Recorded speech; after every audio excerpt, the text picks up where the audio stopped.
ug dinhi ning atong tulumanon. Inyong masayran ang kamaturan kay sa kamaturan.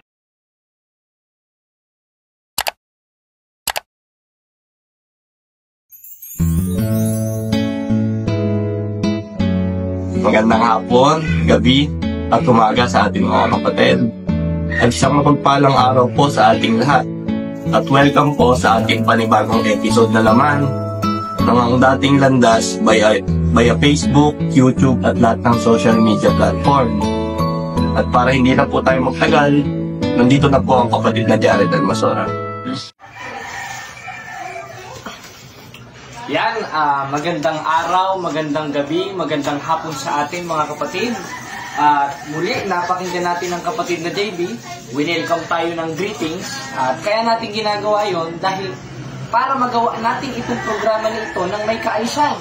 Basahin natin ang sinabi ni Pablo sa unang Korinto 14 at versikulo 40. Ang sabi, itong ating mababasa sa Biblia o sa banal na kasulatan o sa ang dating Biblia sa unang Korinto 14:40. Datapot gawin ninyong may karapatan at may kaayusan. Aba, ang sabi pala ni Apostol Pablo, gawin nating may karapatan at may kaayusan. At isa dun sa kaayusan, yung intro natin. Kaya hindi natin tatanggalin yung intro natin. Pero bago muna yan, ito ang ating palatuntunan. Ano bang purpose? Hindi para manira, hindi para mang-atake, kundi upang sagutin at upang ipaliwanag ang maling interpretasyon ng mga mangangaral at gibain ang mga maling haka.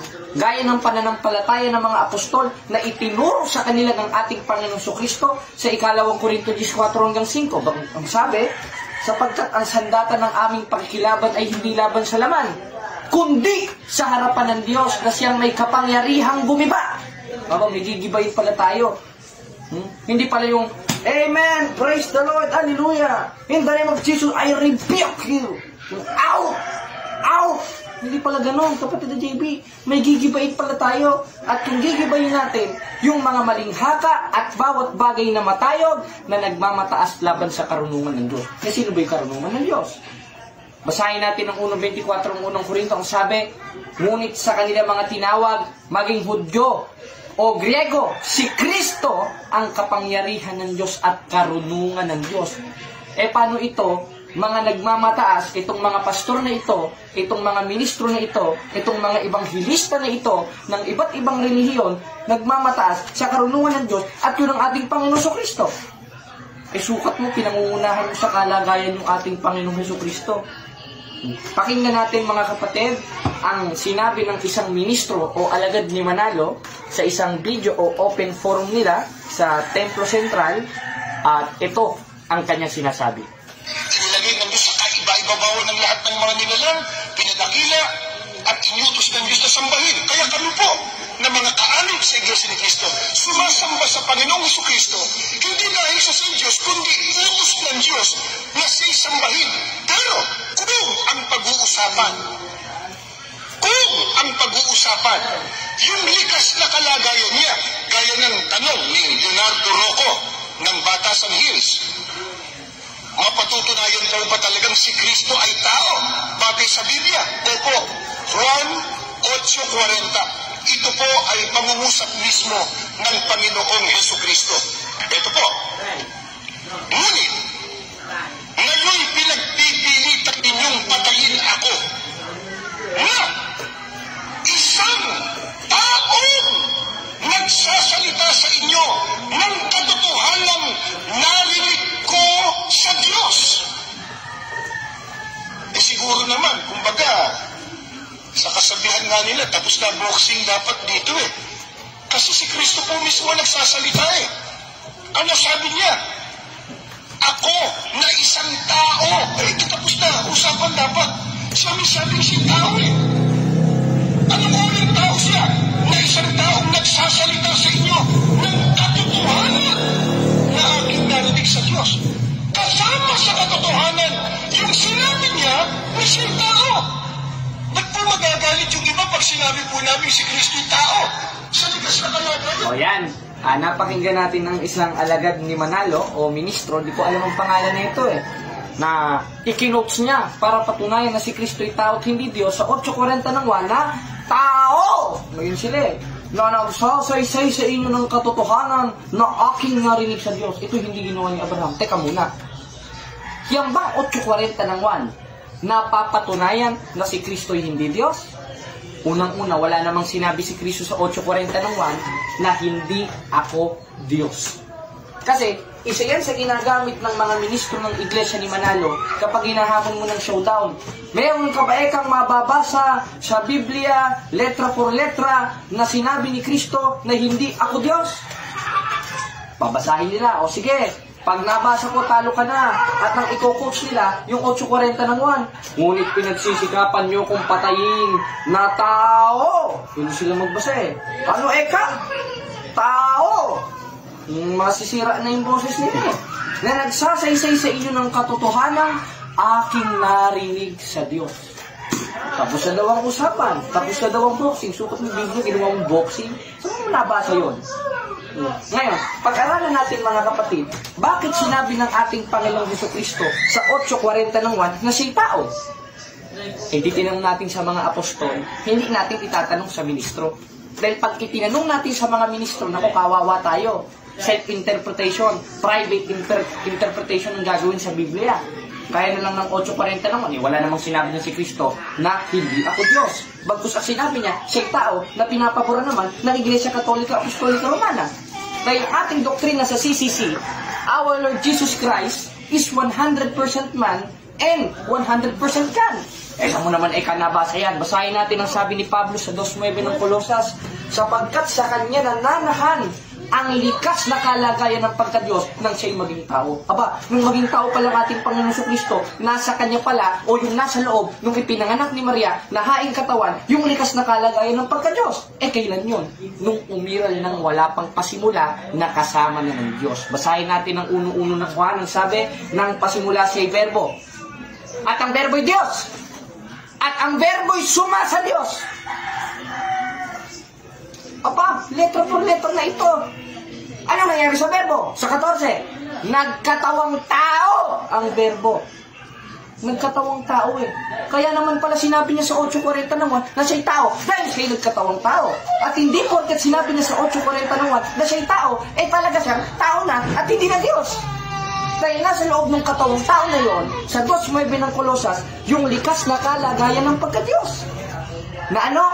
Na suma sa Diyos at nasa kanan na ng Diyos. Katunayan, in Old Testament, nakita na nga ni David eh. Basahin natin ang 111 ng awit. Sinabi ng Panginoon sa aking Panginoon. Ilan na? 2. Umupo ka sa aking kanan. Tanong, nung pinaupo yung isang Panginoon sa isa pang Panginoon, ano sabi ng isang Panginoon? Nung pinapaupo niya, umupo ka sa aking kanan. Tanong, yung pinaupo sa kanan, Diyos ba? Basahin natin ang 1:8 ng Hebreo. Sabi, mga iglesia ni Manalo, mga ministro, kaya niyo bang tutulan ito? Eh, absolutong katotohanan ito eh. Ang Diyos mismo ang nagsabi nito dun sa kanyang anak eh. Dahil ang subject of the sentence sa tinutukoy dito, yung Diyos. Yung anak ng Diyos. Si Kristo ano sabi? Ngunit tungkol sa anak ay sinasabi, ang iyong luklukan o Diyos ay magpakailanman. Aba, yung nakita pala ni David na nasa kanan ng Diyos na pinaupo pa ng isang Panginoon at yung isang Panginoon, sabi sa 1:8 ng Hebreo, ay Diyos. Eh, sino yun? Si Manalo ba? Si Felix ba? Basahin natin ang 3:1 ng Colosas. Kung kayo ngayon muling binuhay na kalakip ni Kristo, ay hanapin ninyong mga bagay na nangasa itaas sa langit, na kinaroroonan ni Kristo. Na ano? Na nakaupo sa kanan ng Diyos. Klaro! Wala pang pasimula, nandun na si Kristo. Katunayan, in Old Testament, sa 111 ng awit, nandun na si Kristo. At ang sabi sa kanya, nung pinaupo siya ng Ama, o nung isa pang Panginoon, ang iyong luklukan mo, Diyos, ay magpakilanman. Tanong, kailan nangyari yun? Basahin natin ang 8:23 ng Kawikaan, siya'y nailabas ng wala pang pasimula, bago nilikha ang langit at lupa. Eh, hindi nga tao ito. Hindi nga ito yung sinasabi ng mga ministro ng Iglesia ni Manalo na tao at hindi Diyos. Bakit? Saan ba naman nakakita ang tao yung meron na walang pasimula? Kasama na ng Ama, sumasa Diyos na. Ngayon, ang argumento ng mga IMC dyan, mga kapatid, mga kababayan, mga igsuon, plano daw ang nasa 1:1 ng 1. Paano mo sasabihin plano ay may kalagayan na? O, basahin natin ha. Nang pasimula siya'y verbo. At ang verbo'y Diyos. Kung plano yan, sana ang nakalagay dyan, ang verbo'y magiging Diyos. Bakit? Hindi pa umiiral, plano pa lang hindi naman Ang nakalagay, ang verbo'y Diyos at ang verbo'y suma sa Diyos. Ibig sabihin ng suma sa Diyos, kasama na ng Diyos, nasa kanan na ng Diyos. In Old Testament, 111 ng awit, kasama na ng Ama. Pinaupo na sa kanan niya. At yung pinaupo sa kanan niya, sa 1:8 ng Hebreo, tinatawag na Diyos ng Diyos. Kaya yun, mga kapatid, klarong-klaro na ang Diyos na mismo na nagpapatotoo at nagsasabi na ating Panginoon Kristo ay Diyos. O ngayon, himay-himayin natin. Kung plano ang verbo, bakit nasa kanan na? Ano yung imaginary friends? Ang alam ko, imaginary friends lang yun yung mga hindi nag-e-exist. Nasa kanan mo parang multo. Ibig sabihin, ang Diyos pala ng Iglesia ni Kristo, may mental disorder. Bakit? May kinakausap na hindi umiiral May pinapaupong hindi umiiral Halimbawa, ganito, mga kapatid, bibigyan ko kayo ng isang lohika o isang example na ginagawa ng Diyos ng Iglesia ni Manalo. Ngayon, sa 1:8 ng Hebreo at sa 111 ng awit ang sinabi ng Panginoon sa aking Panginoon, umupo ka sa aking kanan. Tanong, yung pinaupo, umiiral o hindi umiiral? Umiiral. Halimbawa, nandito. Sinabi ni kapatid na Jared kay kapatid na JB, umupo ka sa aking kanan. Umupo. Bakit? Kasi, nandito na ang kapatid na JB. Umiiral na ang kapatid na JB. Ngayon, kung plano ang kapatid na JB, sinabi ni kapatid na Jared kay kapatid na JB, umupo ka sa aking kanan. Hindi pa naman umiiral si kapatid na JB. Lalabas to, may mental disorder ka. Kaya, mali yung analogy ng mga ministro ng Iglesia ni Manalo na ang ating Panginoon Kristo ay plano. Because in Old Testament, si David na mismo ang nagsasabi, dalawa ang Panginoon niya at yung isang Panginoon niya, pinaupo sa kanan ng isa pang Panginoon niya. Hindi pala ito plano. Umiiral na pala ito. Kaya ang konteksto sa 1:1 ng Hebreo, nang pasimula siya'y verbo. Ano ba yung verbo? Basahin natin sa 19:13 ng Apokalipsis, at siya'y nararamtan ng damit na winisikan ng dugo, at ang kanyang pangalan pala ito, hindi naman pala sinabing, at ang kanyang plano, at ang kanyang pangalan ay tinatawag na ang verbo ng Diyos. Therefore, ang verbo, pangalan pala. Pangalan ng ating Panginoon Kristo, nung wala pa siyang katawang tao. Nung wala pang pasimula, gaya ng nasa 8:23 ng Kawikaan, ang sabi niya, siya'y nailabas nang wala pang pasimula. Kaya, mali talaga ang analogy ng Iglesia ni Manalo tungkol sa 1:1 ng 1 na yun ay hindi umiiral. Dahil may kalagayan Ang verbo'y Diyos at ang verbo'y suma sa Diyos, kasama na ng Diyos. Basahin ulit natin mga kapatid ng 1:1 ng 1 ang sabi, nang pasimula siya'y verbo. At ang verbo'y Diyos. Hindi naman sinabi, ang verbo ay plano ng Diyos. Wala namang nakalagay nun. At wala namang sinabi, ang verbo'y magiging Diyos. Kasi hindi pa umiiral Patunay na umiiral, dun mismo sa konteksto ng 1:1 ng 1, nang pasimula si verbo, at ang verbo'y Diyos, at ang verbo'y suma sa Diyos o kasama na ng Diyos, patunay lang yon na itong mga ministro, mga mangangaral, na nagsasabing plano ng ating Panginoon Kristo nang walang pasimula, mga sinungaling. Kanino ba galing ang kasinungalingan? Sabi sa 8:44 ng 1, nasa ng demonyo. Kaya, yung mga nagsasabing iglesia ng ating Panginoong Kristo ay plano, magunos dili kayo. Kaya niyo bang tindigan sa diskusyon ito? Hinahamon ko kayo. Kaya niyo bang tindigan sa diskusyon ito? Hindi niyo kaya tindigan sa diskusyon ito Bakit? Dahil itong 1:1 ng 1, patunay na hindi plano si Kristo. Patunay ito na umiiral na si Kristo. Dahil may kalagayan na at kasama na. Dahil kung plano yun, saka ba naman nakakita ang plano yung may kalagayan na? Pag sinabing plano, hindi pa existido. Si Kristo existido, meron na nakalapat sa kanya na tungkulin, gaya ng nasa hula. Basahin natin ng 9:6 ng Isaias, ang sabi, sapagkat sa atin pinanganak ng isang bata, sa ating pinanganak ang isang anak na lalaki at ang kanyang pangalan tatawagin kamanghang-mangha, tagapayo, makapangyarihang Diyos. Sino ito? Wala namang ibang pinanganak sa Jerusalem kundi si Kristo, na tinutukoy sa 9:6 ng Isayas. Kaya ang ating Panginoon Kristo, yung Old Testament pa lang, may hula na sa Kanya na siya'y tatawagin makapangyarihang Diyos. Kaya mali yung analogy, mga kapatid, at explanasyon at interpretasyon ng mga iglesia ni Manalo ng ating Panginoon Kristo ay plano lang dahil umiiral na ng walang pasimula. Kasama na ng Diyos, pinaupo na ng Diyos, at ang Diyos na mismo nagsabi sa 1:8 ng Hebreo na tinawag siyang Diyos. O kaya mo bang tindigan ito, Michael Sandoval? O hinihintay ko ang panig ninyong mga iglesia ni Kristo sa inyong programa sa Ang Tamang Daan sa YouTube. At sa ano ba pangalan na? INC TV. O ngayon, kaya nyo bang tindigan ito? Hindi nyo kayang tindigan ito dahil ito ang katotohanan eh. Ngayon, himayin natin yung isa pang argumento nila sa 8:40 ng 1. Ngayon, bakit nga ba sinabi ni Kristo sa 8:40 ng 1 na siya'y tao? Dahil nagpakababa siya, mga kapatid.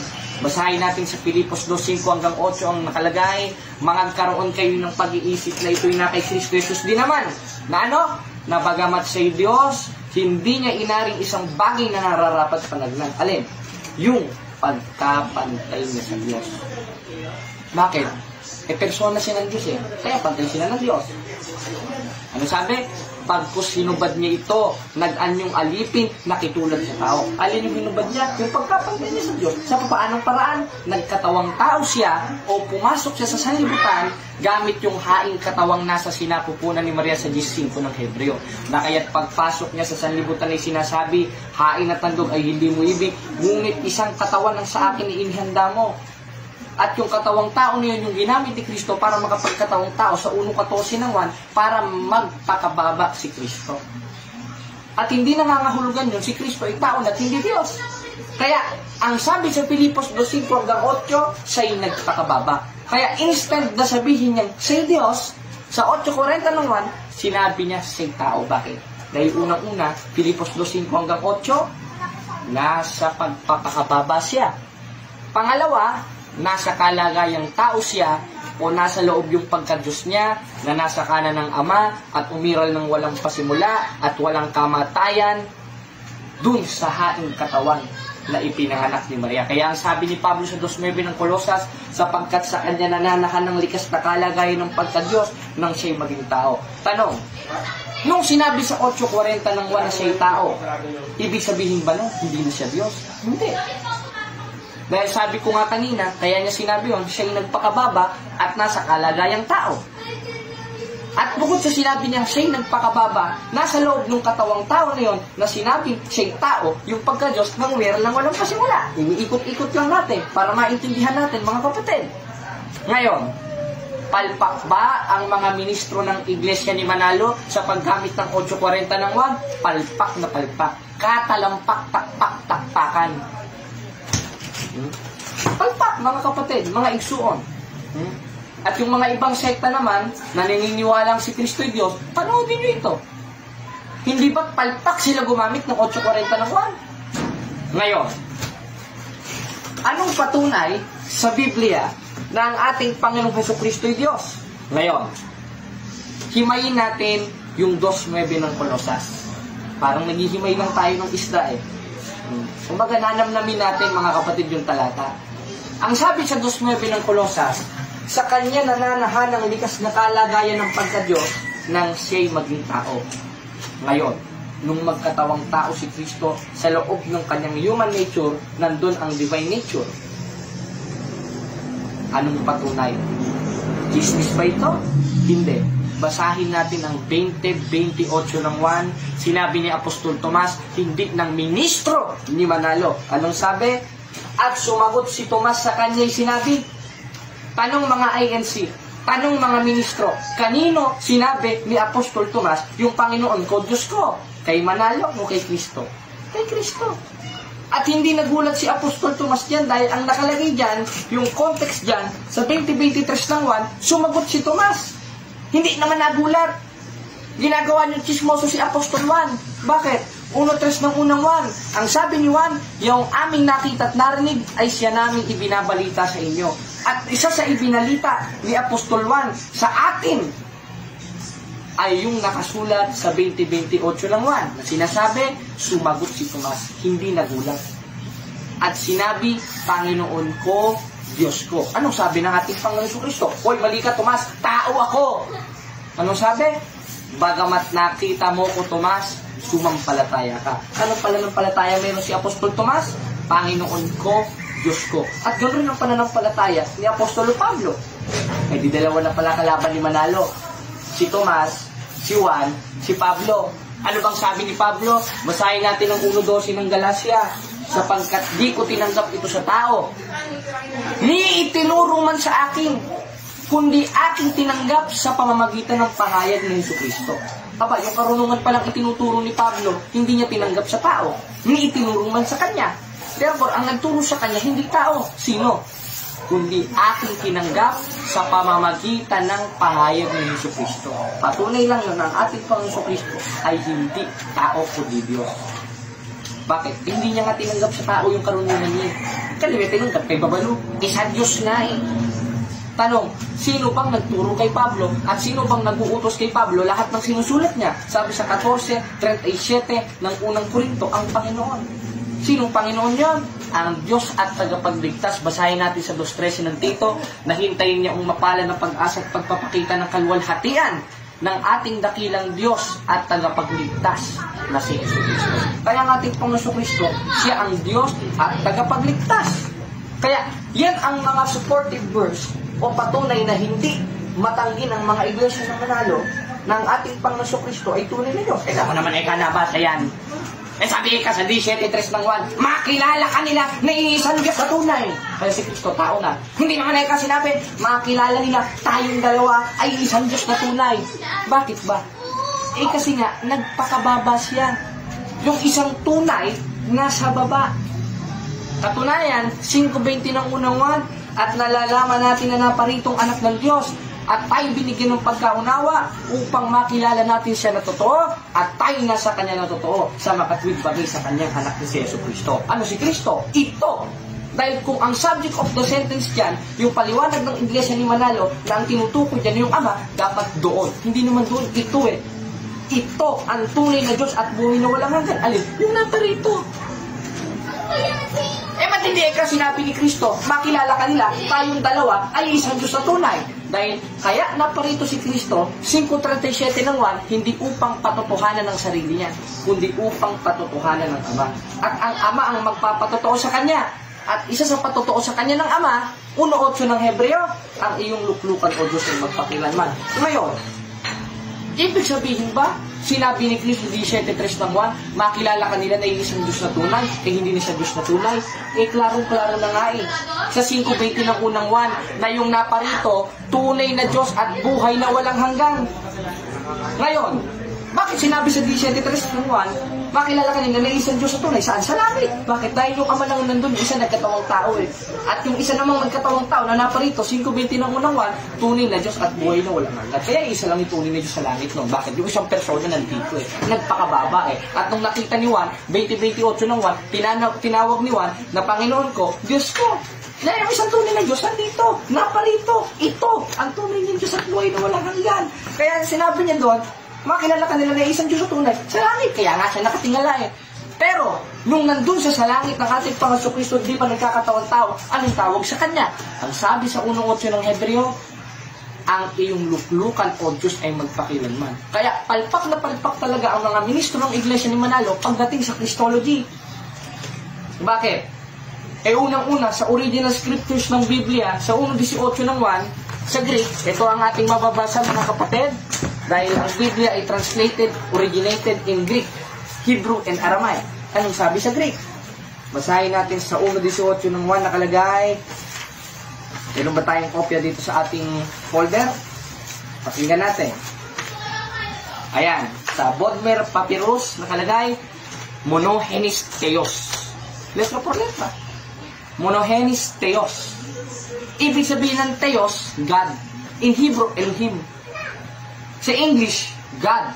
Sa Tagalog, Diyos. Sa Portuges, Diyos. Ngayon, ano ang ating Panginoon Kristo ayon sa matatandang salin ng Biblia? Monogenes Theos. Ngayon, isang tanong ng Muslim na ating nakalaban na si kapatid na Rashid Indasan, saan mo nabasa na sinabi ni Kristo na siya'y Diyos? Yan rin ang tanong ni Felix Manalo Basahin natin dito sa isang salin ng Biblia, sa The Holy Peshitta Bible Transliterated. Kita ba sa screen? Ayan. Anong sabi? I said to you that you shall die in your sins. For unless you shall believe that I am, ako, I am the living God. Sino nagsabi? Si Kristo. Litra po letra. Na ano? I am the living God. Synoptic Gospel mismo ni Kristo ito 8:24 ng 1. I am the living God. Sinabi mismo ni Kristo na siya ay tunay ng Diyos. Siya ang Diyos na buhay. Ngayon, huwag na tayong magdududa, mga kapatid, tungkol sa kalagayan ng ating Panginoon Kristo. Ngayon, meron silang binabasa ng mga talata na sinabi eka ni Kristo na siya'y tao. Sabi eka ng mga apostol na siya'y tao. Klaro naman yun. Wala namang contradiction dun Kaya sinabing tao, basahin lang natin yung 1:14 ng 1. Dahil siya'y nagkatawang tao, Pilipos 2:5-8, siya'y nagpakababa at nakitulad sa tao. At yan ang hindi kayang tutulan ng Iglesia ni Manalo. Yung Pilipos 2:5-8. Katunayan, maganda nga ang salin yan sa magandang balita Biblia. Dahil ang nakalagay dyan, Diyos talaga. Dahil kung babasa tayo sa dating Biblia, anyong Diyos, hindi naman anyong Diyos Diyos Bagamat siya'y Diyos, Theos. At yung mga old scriptures to mismo ng Biblia ang nagsasabi na monogenes Theos. O si Kristo ay tinatawag na kaisa-isang bugtong na Diyos. Ngayon, kung Diyos na ikaw si Kristo, ngayon ang sinasabi nila Sagutin natin ang mga tanong. Marami dito. Nasa ating line. Para di tayo magluwat ng mahapong panahon, nandito ang mga tanong ng mga INC. Ngayon, isang tanong nila dito sa ating social media, kung Diyos na ika si Kristo, bakit pa siya nanalangin sa Diyos? Klarong-klaro. Bakit? Basahin ulit natin ng Pilipos 2:5-8.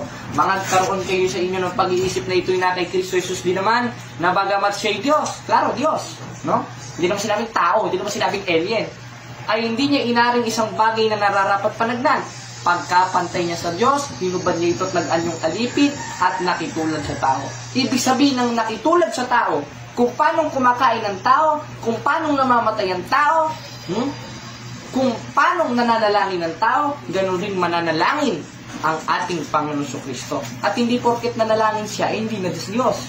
Dahil nagpakababa nga siya. At yun lang ang tanging communication para makausap niya ang Ama. Gaya ng nasa 26, 42, 46, 44 ng Mateo. Si Kristo yung nanalangin ng paulit-ulit na sinasabi rin ng gayong salita sa Ama. Na Ama ko, kung di mangyaring inumin ko ito, mangyari nawa ang iyong kalooban. Bakit? Dahil nasa kalagayang tao nga si 40 ng 1, 14 ng 1. At bukod sa nasa kalagayang tao siya, sabi sa Pilipos 2:5-8, siya'y nagpakababat, nakitulad sa tao. Kaya ibig sabihin ng nakitulad sa tao, kung paanong nanganalangin ng tao, kung paanong natutulog, kumakain, umiinom, tumatay, umiihi ang tao, ganoon rin ang ating Panginoon Kristo. Dahil siya'y nagpakababa at ang umiiral sa Kanya nung siya'y nagkatawang tao, G5 ng Hebreo, yung haing katawan nasa sa sinapot po ng Maria. Ito naman ang sunod na tanong sa ating, ito, ang dami Ang daming nagaan dito sa ating cellphone, kapatid na JB. Sa totoo lang, napakaraming tanong. Sasagutin rin natin ito. Kung Diyos mo na si Kristo, Diyos mo rin ang Ama, ano po ang Espiritu Santo? Diyos rin po ba? Aba, Diyos rin ang Espiritu Santo. Basahin natin sa 4:6 ng Pilipos. Ang sabi, huwag kayong mabalisa sa anumang bagay, kundi sa lahat ng bagay, sa pamamagitan ng panalangin at daing na may pagpapasalamat, ay inyong ipakilala ang inyong kahilingan sa Diyos. Aba, ang sabi ni Pablo, ipapakilala natin ang ating kahilingan at mananalangin tayo sa Diyos. Kung mananalangin tayo sa Diyos, ang sabi ni Judas, sa 1:20 ng Judas, manalangin kayo sa Espiritu Santo. Anong Espiritu Santo? Diyos. Ngayon, ang tanong niya, kung Diyos mo na si Kristo, Diyos mo na rin ang Ama, Diyos mo na rin ang Espiritu Santo, ilan ang Diyos mo? Isa. At yun naman, ang doktrina ng Iglesia ni Manalo ayon dito sa kanilang pasugo.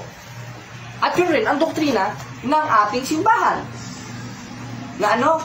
We worship only one God according sa CCC. Isa lang naman talaga ang Diyos eh. Patay ka may Kristo pa. Patay ka may Espiritu Santo pa. It's just the same. Just 30 lang man. Anong sabi? Ako at ang Ama ay isa. At bukod sa ako at ang Amay isa, nakapaloob sa 1.26 ng Genesis in Hebrew, Elohim. Ibig sabihin ng Elohim in 430 of Hebrew interlineal, gods, plural. Pero nakapaloob sa isang kalagayan at yun ang Santissima Trinidad o the Holy Trinity. Saan mo naman nabasa yan? Chismis naman yan. O basahin natin dito sa isang sali ng Biblia. Sa ito, mga kapatid, ipapakita natin sa screen dito sa 17 of Revelation, Amplified Bible 2015. Anong sabi? And in a loud voice, they cried out, saying, salvations belong to our God, who is seated on the throne, and the Lamb. Our salvation is the Trinity. Letra per letra. At yun ang Ama, Anak at Espiritu Santo na mababasa natin sa 28:19 ng Mateo. Na yumahon kayo sa bawat bansa sila inyong bautismo sa pangalan ng Ama, Anak at Espiritu Santo. Tanong, ilan ang Diyos natin? Isa. At yun ang Ama, Anak at Espiritu Santo. Kala ko ba isa? Bakit may tatlo pa? Persona niya yun. Pero, isa lang yun. At yun ang nakapaloob sa salita sa Hebrew sa 1.26 of Genesis na Elohim. Gods. At ang nakapaloob doon, Ama, Anak at Espiritu Santo. At yun ang hindi kayang tutulad ng Iglesia ni Manalo. Kaya, ilan ang Diyos natin? Isa. At hindi porket sinabing isa is a absolute one. Merong tinatawag na united one. Basahin natin ang 17:11 ng 1. At wala na ako sa sanlibutan at mga ito'y nasa sanlibutan pa. At ako'y paririyan sa iyo amang banal. Ingatan mo sila sa iyong pangalan, yaong mga binigay mo sa akin, upang sila'y maging isa gaya naman natin. Yung sila, plural. Pumapatungkol sa mga alagad. Ngayong plural na yun ay pumapatungkol sa mga alagad. Ilan sila? Madami. Anong ginawa? Pinag-isa. Hindi isa pala sila. Kaya, hindi porket sinabing isa is a absolute one. Pag sinabing isa sa Biblia is a united one. Gaya ni Kristo at ng Ama, gaya sabi sa 17:11 ng 1, upang sila'y maging isa, gaya naman natin. At yun ang hindi naintindihan ng mga iglesia ni Manalo. Kaya may tanong pa ba? Ayan, wala nang tanong. At muli mga kapatid, salamat sa Diyos. At nagkaroon tayo ng isang episode commentary sa mga panliligaw ng mga ministro ng Iglesia ni Manalo patungkol sa kalagayan ng ating Panginoong Jesucristo. Kaya, kung meron silang binabasa na sinabi eka ni Kristo na siya'y tao, sinabi eka ng mga apostol na siya'y tao, wala naman tayong pakailam dun eh. Bakit? Dahil hindi porket sinabi ni Kristo na siya'y tao, hindi na siya Diyos. Dahil walang mababasa sa Biblia na sinabi niya na ako'y hindi Diyos. Claro. Kaya sinabi niya na siya'y tao, ulitin natin, 1.14 ng 1, dahil siya'y nagkatawang tao. At bukod siya'y nagkatawang tao, Filipos 2.5 hanggang 8, siya'y nakababa at nakitulad sa mga tao. Kaya kahit may mabasa sila na si Kristo'y tao, wala naman tayong problema doon. Dahil ang doktrina ng simbahan, si Kristo'y 100% na tao at 100% na Diyos. At ang sabi ni Apostol Pablo sa 2.9 ng Colosas, sa kanya nananahan ang likas na kalagayan ng pagka-Diyos nang siya'y maging tao. Katunayan nakita siya ni Juan at ni Tomas sa 20:28 ng 1, ang sabi, sumagot si Tomas, Panginoon ko, Diyos ko. Tanong, sumasampalataya ba ang Iglesia ni Manalo sa ating Panginoong Jesucristo? Hindi. Dahil ang tunay na pagsampalataya sa ating Panginoong Jesucristo, 2.13 ng Tito, ang sabi, nahintayin niya ang mapalad na pag-asa at pagpapakita ng kaluwalhatian ng ating dakilang Diyos at tagapagligtas na si Jesucristo. Therefore, ang tamang pagsampalataya sa ating Panginoon Jesucristo, Diyos at tagapagligtas. At dito natatapos ang ating programa, mga kapatid, na ang tamang landas. Salamat sa Diyos. Ug inyo nang nabati ang mga kamatuoran dinhi ning atong tulumanon. Kay usay kamatuoran. Ako lang hinaot, kadaghang kamog lakatunan. Daghang salamat.